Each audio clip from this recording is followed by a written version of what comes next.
Hello दोस्तों, आज हम लोग फिर से आ गए हैं एडिटोरिया करंट अफेयर्स के साथ। इससे पहले हम लोगों ने 14 तक करा दिया था, तो आज 15 और 16 आज दोनों ये होगा। 15 और 16 इन्वायरमेंट टू द पॉइंट और वर्ष 2021-22 में हुए प्रमुख समझौते ज्ञापन। तो चलिए शुरू करते हैं। तो पहला क्वेश्चन है, केरल ने भारत का पहला राज्य स्तरीय बर्ड एटलस जारी किया है। एटलस में 361 पक्षियों की प्रजाति शामिल है। दूसरा, मध्य प्रदेश में जबलपुर के लम्हेटा में भारत का पहला भूवैज्ञानिक उद्यान का निर्माण किया गया। इस पार्क के निर्माण से भूवैज्ञानिक विरासत के संरक्षण को बढ़ावा मिलेगा।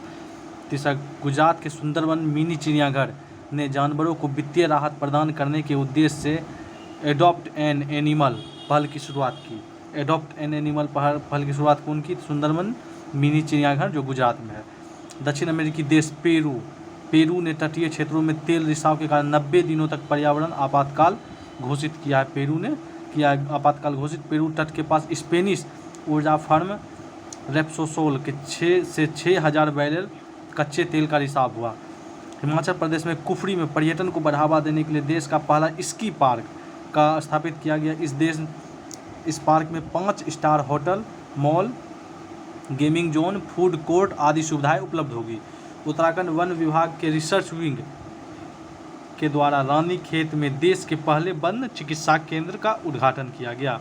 उत्तराखंड के देहरादून में भारत के पहले क्रिप्टोगेमिक गार्डन का उद्घाटन किया गया। इस गार्डन में lichen,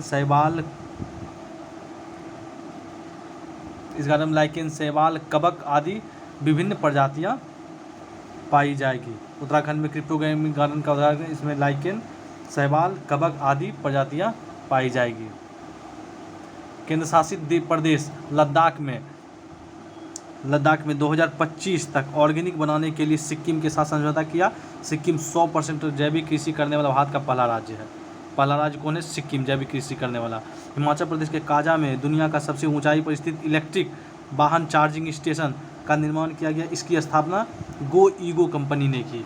zoological survey of India ने अरुणाचल प्रदेश में पाई जाने वाली बंदर की एक नई प्रजाति का नाम सेला मैकाक रखा गया, जो यहाँ का सेला दर्रा के नाम पर है। सेला दर्रा के नाम पर। सेला दर्रा कहाँ है दोस्तों? अरुणाचल प्रदेश में। केंद्रीय पर्यावरण मंत्री तथा केंद्रीय जल शक्ति मंत्री ने संयुक्त रूप से 13 प्रमुख नदियों के कायाकल्प को विस्तृत परियोजना का रिपोर्ट जारी की। दिसंबर 2021 में तमिलनाडु के काजुवेली वेटलैंड को राज्य का 16वां पक्षी अभ्यारण्य घोषित किया गया। काजुवेली दक्षिण भारत की दूसरी सबसे बड़ी खारे पानी की झील है।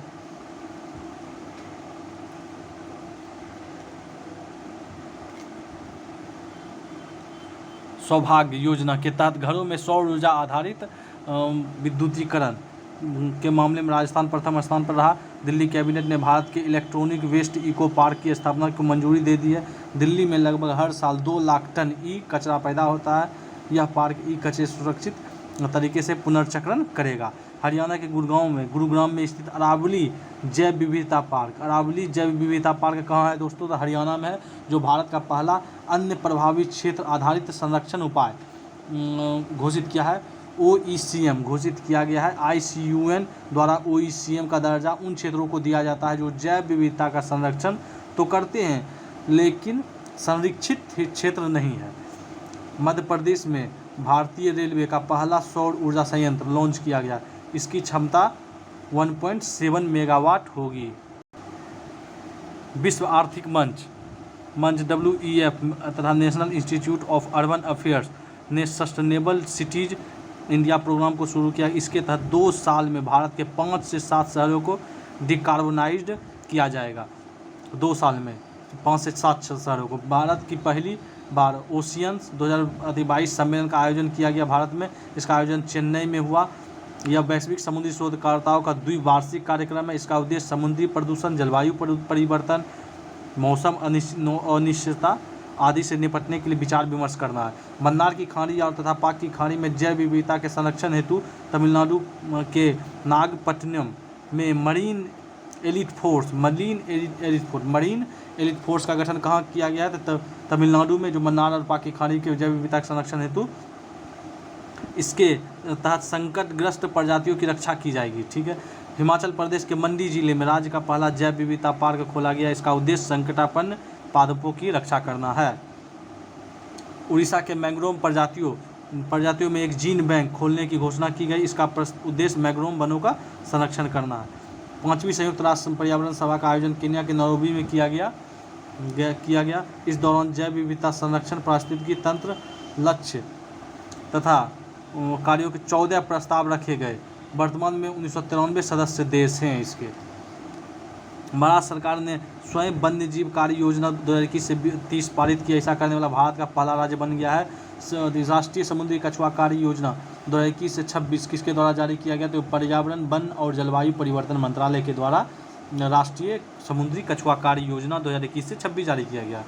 वर्ष 2020 से 2025 के लिए पर्यावरण, वन एवं जलवायु परिवर्तन मंत्रालय ने गिद्ध संरक्षण कार्य योजना आरंभ किया है। 2020 से 25 पर्यावरण, वन और जलवायु परिवर्तन मंत्रालय ने गिद्ध संरक्षण कार्य योजना शुरू किया गया। 2021 से 26 के लिए बाढ़ प्रबंधन रणनीति की रिपोर्ट किसने प्रकाशित किया था? नीति आयोग ने। महाराष्ट्र सरकार ने नागपुर में अपनी पहली वन्य जीव DNA प्रशिक्षण प्रयोगशाला। इसमें वन्य जीव तस्करी को रोकने में मदद मिलेगी। उत्तराखंड के नैनीताल में जिले में भारत के सबसे बड़ी सुगंधित उद्यान एरोमेटिक गार्डन का उद्घाटन किया गया। नैनीताल में किया गया। उत्तराखंड के समुद्री जल स्तर बढ़ाने के लिए दक्षिण कोरिया ने दुनिया का पहला तैरता हुआ शहर का निर्माण किया, जो 2025 तक पूरा हो जाएगा। सितंबर 2021 में किन दो देशों के बीच climate action and finance mobilization dialogue launch किया गया? तो भारत और अमेरिका के बीच। भारत की तरफ से पर्यावरण मंत्री भूपेंद्र यादव ने हिस्सा लिया। हवा से CO2 के सोखने वाला दुनिया का सबसे बड़ा प्लांट कहाँ शुरू किया गया? तो आइसलैंड में शुरू किया गया है। राष्ट्रीय स्वच्छ वायु कार्यक्रम में प्रगति को ट्रैक करने के लिए भारत पर्यावरण मंत्री भूपेंद्र यादव ने किस पोर्टल के लॉन्च किया था? प्राण पोर्टल को। प्राण पोर्टल क्या करेगा? तो राष्ट्रीय स्वच्छ वायु कार्यक्रम की प्रगति को ट्रैक करने के लिए। भारत का पहला डुगोंग संरक्षण रिजर्व कहाँ स्थापित किया जाएगा? तो तमिलनाडु के दक्षिण पूर्व तट पाक की खाड़ी में। प्लास्टिक समझौते शुरू करने वाला पहला एशियाई देश कौन बन गया? तो भारत। NTPC ने 25 मेगावाट फ्लोटिंग सोलर परियोजना कहाँ बनाई थी? Simhadri thermal power station Visakhapatnam में। भारत ने सबसे ऊंचे हर्बल पार्क 11,000 फीट की ऊंचाई पर उद्घाटन कहाँ किया गया? तो चमोली जिला उत्तराखंड में। कूलिंग एक्शन प्लान को लॉन्च करने वाला पहला देश कौन सा है? तो भारत है। केंद्रीय पर्यावरण मंत्रालय ने प्लास्टिक अपशिष्ट प्रबंधन संशोधन नियम 2021 को मंजूरी दी, जिसके तहत 1 जुलाई 2022 तक सिंगल यूज प्लास्टिक को चरणबद्ध तरीके से समाप्त किया जाएगा। अगस्त 2021 में थाईलैंड ने कोरल मुंगो के नुकसान पहुंचाने वाले सनस्क्रीन पर प्रतिबंध किया है। कौन किया सनस्क्रीन पर प्रतिबंध? तो थाईलैंड ने। राष्ट्रीय पर्यावरण संबंधित मानक प्रयोगशाला की आधारशिला प्रधानमंत्री नरेंद्र मोदी ने कहाँ रखी है? तो नई दिल्ली में रखी है। राजस्थान के रेगिस्तान में हरित आवरण बढ़ाने के लिए प्रोजेक्ट बोल्ड लॉन्च किया। किसने किया है लॉन्च? तो खादी, ग्रामोद्योग आयोग एवं बॉर्डर सिक्योरिटी फोर्स तीनों मिलकर किया है। इसके तहत जैसलमेर के टनोट गांव में 27 जुलाई 2021 को BSF ने KVIC के साथ मिलकर 1000 बांस के पौधे लगाए। राष्ट्रीय डॉल्फिन अनुसंधान केंद्र कहाँ स्थापित किया जाएगा? तो पटना में। गंगा नदी डॉल्फिन के लिए भारत की प्रथम वैधशाला भागलपुर में स्थापित करने की घोषणा की है। राष्ट्रीय डॉल्फिन अनुसंधान केंद्र कहाँ स्थापित किया जाएगा? तो पटना में। और गंगा नदी डॉल्फिन के लिए प्रथम वैधशाला भागलपुर में स्थापित करने की घोषणा की गई। दिल्ली के कनॉट पैलेस में भारत का पहला कार्यात्मक स्मॉग टावर को लॉन्च किया गया। ग्रीन पीस की एक रिपोर्ट के अनुसार राजधानी दिल्ली में नाइट्रोजन डाइऑक्साइड NO2 की मात्रा कितने प्रतिशत की वृद्धि हुई? 125%। Making peace with nature report किस संस्था द्वारा जारी किया जाता है? तो संयुक्त राष्ट्र पर्यावरण कार्यक्रम UNEP के द्वारा।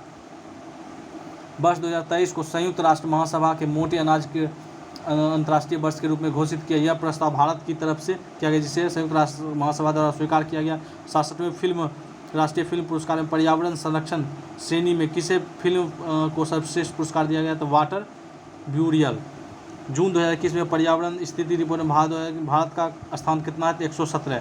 पर्यावरण स्थिति रिपोर्ट 2021 के अनुसार भारत का स्थान 117। यह रैंकिंग संयुक्त राष्ट्र के 17 सतत विकास लक्ष्यों के आधार पर तैयार किया गया। विश्व पर्यावरण दिवस 2021 में प्रधानमंत्री नरेंद्र मोदी ने पुणे के एक पायलट परियोजना के तहत E100 इथेनॉल वितरण स्टेशनों का उद्घाटन किया।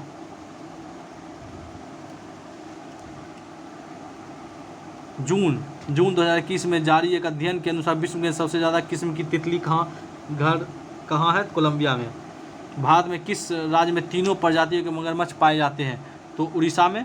वाल्मीकि टाइगर रिजर्व 2021 में बिहार सरकार की कैबिनेट की बैठक का आयोजन किया है। वाल्मीकि टाइगर रिजर्व बिहार, दिसंबर 2021 में बिहार सरकार ने कैबिनेट की बैठक का आयोजन किया है। तो कहाँ किया है? वाल्मीकि टाइगर रिजर्व में। भारत में पहला परागकण पार्क पॉलिनेटर पार्क किस राज्य में खोला गया? तो नैनीताल उत्तराखंड में। थीम क्या है?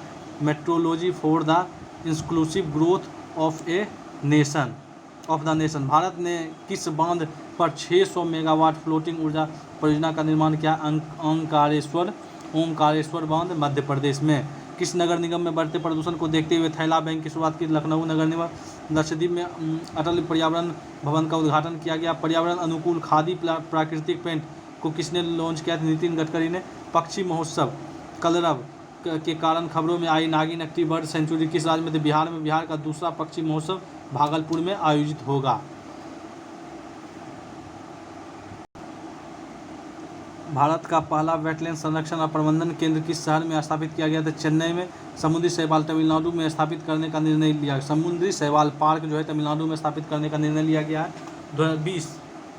2020 में ट्री ऑफ द वर्ल्ड के रूप में हैदराबाद को चुना गया। आशापुल्ला खां के प्राणी उद्यान उत्तर प्रदेश के किस शहर में खोला गया? तो गोरखपुर में खोला गया है। अम्बोली जैव विविधता विरासत स्थल किस राज्य में स्थापित करने की घोषणा की? महाराष्ट्र में। किस देश में पर्यावरण क्षति करने वाले व्यक्ति को दंडित करने के लिए इकोसाइट बिल लाया गया? कहाँ लाया गया था? फ्रांस में। संयुक्त राष्ट्र द्वारा 2020 में जैव विविधता का सुपर वर्ष घोषित किया गया। संयुक्त राष्ट्र के द्वारा 2020 को क्या जैव विविधता का सुपर वर्ष घोषित किया गया? उत्तराखंड के उत्तरकाशी में भारत का पहला हिम तेंदुआ संरक्षण केंद्र स्थापित किया गया। उत्तराखंड के उत्तरकाशी में भारत का पहला हिम तेंदुआ संरक्षण केंद्र का स्थापित किया गया। उत्तराखंड के म्यूनस्यारी में भारत का पहला लाइकेन पार्क स्थापित किया गया। लाइकेन पार्क स्थापित किया गया है। पन्ना टाइगर रिजर्व को बायोस्फीयर रिजर्व विश्व नेटवर्क में शामिल किया गया है। वर्तमान में 18 बायोस्फीयर रिजर्व हैं, जिनमें से 12 को बायोस्फीयर रिजर्व के विश्व नेटवर्क में शामिल किया गया।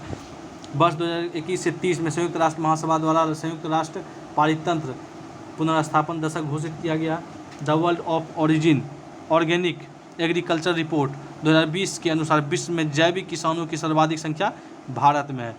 विश्व जल दिवस 2021 के अवसर पर जल शक्ति मंत्रालय ने राष्ट्रीय जल मिशन द्वारा कैच द रेन अभियान का प्रारंभ किया।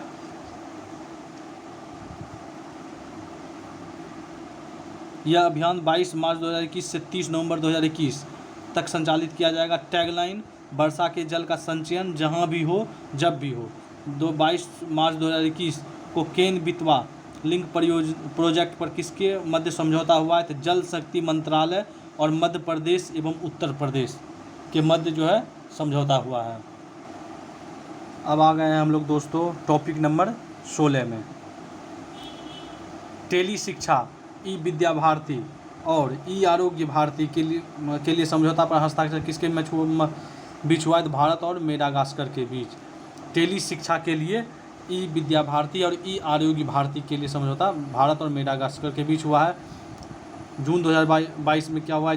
जलवायु परिवर्तन और पर्यावरण संरक्षण के क्षेत्र में सहयोग हेतु भारत और कनाडा के बीच हुआ है। जलवायु परिवर्तन तथा पर्यावरण संरक्षण के क्षेत्र में सहयोग हेतु समझौता भारत और कनाडा।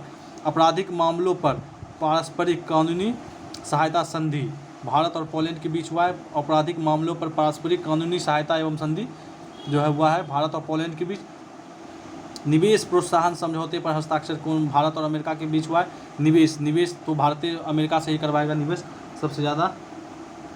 अगर चाइना को टक्कर देना है तो अमेरिका ही चाइना को कितना पावरफुल बनाया है वहाँ निवेश करके। आप जान ही रहे हैं, जितना भी कंपनी है वहीं पर है सब। नवीकरणीय ऊर्जा के क्षेत्र में हरित हाइड्रोजन पर टास्क फोर्स बनाने के लिए समझौता भारत और जर्मनी के बीच। नवीकरणीय ऊर्जा में हरित हाइड्रोजन पर टास्क फोर्स बनाने के लिए समझौता भारत और जर्मनी में, इसलिए क्योंकि हाइड्रोजन पर हाल फिलहाल में यहाँ ट्रेंड भी चला है। हाँ, आर्थिक सहयोग और व्यापार समझौते ECTA पर हस्ताक्षर भारत और ऑस्ट्रेलिया के बीच। घरेलू अपशिष्ट जल प्रबंधन के क्षेत्र में सहयोग के लिए भारत और जापान। घरेलू अपशिष्ट जल प्रबंधन के क्षेत्र में भारत और जापान। आर्थिक सहयोग और व्यापार समझौते के क्षेत्र में कौन है? भारत ऑस्ट्रेलिया। विकलांगता के क्षेत्र में सहयोग के लिए भारत और चिली। विकलांगता के क्षेत्र में सहयोग के लिए भारत और चिली। शिक्षा के क्षेत्र में सहयोग के लिए भारत और मालदीव। शिक्षा के क्षेत्र में सहयोग के लिए भारत और मालदीव। 2022 से 25 की अवधि के लिए विज्ञान एवं प्रौद्योगिकी के क्षेत्र में सहयोग हेतु भारत और ओमान। 22 से भारत और ओमान। भारत के 420 ब्रॉड गेज रेलवे वैगन को खरीद हेतु समझौता बांग्लादेश ने भारत से। व्यापारिक आर्थिक भागीदार समझौता CEPA भारत और UAE। व्यापारिक आर्थिक भागीदार समझौता CEPA, ये क्या हो गया? भारत और UAE। अफगानिस्तान में मानवीय सहायता के लिए 50,000 मीट्रिक टन हेतु वितरण के लिए समझौता भारत और विश्व खाद्य कार्यक्रम। पर्यटन को बढ़ावा देने के लिए नई दिल्ली से समझौता ज्ञापन। तो भारत और ऑस्ट्रेलिया पर्यटन को बढ़ावा देने के लिए आपदा प्रबंधन के क्षेत्र में हेतु समझौता ज्ञापन पर हस्ताक्षर भारत और तुर्कमेनिस्तान। आपदा प्रबंधन के लिए ब्रह्मोस सुपरसोनिक क्रूज मिसाइल के लिए खरीद हेतु फिलीपींस और भारत। स्वास्थ्य परियोजनाओं के सहयोग के हेतु समझौता भारत और फ्रांस। स्वास्थ्य के लिए परियोजना तिनकोमाली तेल टैंक परिसर में पुनर्निर्माण हेतु भारत और श्रीलंका। डिजिटल मीडिया के क्षेत्र में सहयोग हेतु भारत और वियतनाम किसके लिए है? तो डिजिटल मीडिया में सहयोग के लिए। AK-203 असॉल्ट राइफल की खरीद और निवेश सहित 28 समझौतों के लिए भारत और रूस। साइंस और टेक जलवायु परिवर्तन, स्वास्थ्य एवं कृषि के कौशल विकास के लिए 4 समझौता भारत और डेनमार्क। पारंपरिक चिकित्सा प्रणालियों में अकादमिक सहयोग के लिए समझौता भारत और क्रोएशिया। कपास अर्थव्यवस्था के लिए मूल संवर्धन और निरंतरता में तकनीकी लिए सहयोग भारत और जर्मनी। जैव चिकित्सा विज्ञान के क्षेत्र में सहयोग एवं ICIR पर सहयोग के लिए भारत और अमेरिका। छोटे उपग्रहों के संयुक्त विकास के लिए भारत और भूटान। स्वास्थ्य अनुसंधान क्षेत्र के सहयोग के लिए भारत और नेपाल। कृषि एवं संबद्ध क्षेत्र के सहयोग के लिए भारत और फिजी। पर्यावरण के क्षेत्र में सहयोग के लिए भारत और भूटान। सतत शहरी विकास के लिए भारत और जापान। सैन्य सहयोग एवं समुद्री मुद्दों के लिए भारत और ओमान। सैन्य सहयोग एवं समुद्री मुद्दों के लिए समुद्री पारिस्थितिक तंत्र प्लास्टिक कचरों प्रवेश के रोकने के लिए तकनीकी हेतु भारत और जर्मनी। भारत के पहले मानव अंतरिक्ष यान गगनयान के लिए इसरो और CNSE जो फ्रांस का है। सैन्य सामग्री के संयुक्त उत्पादन एवं निर्यात को बढ़ावा देने के लिए भारत एवं दक्षिण कोरिया। जल संसाधन के क्षेत्र में सहयोग हेतु भारत और जापान। ठीक है दोस्तों, आज का सेशन यहीं कंप्लीट होता है। 15 और 16 हो गया है। चलिए आप लोग वीडियो को देखिए, ज़्यादा से ज़्यादा शेयर कीजिए, लाइक कीजिए, सब्सक्राइब कीजिए और बने रहिए। हम लोग पूरा किताब ख़त्म करेंगे एविटेरिया का। ठीक है, देखिए। धन्यवाद।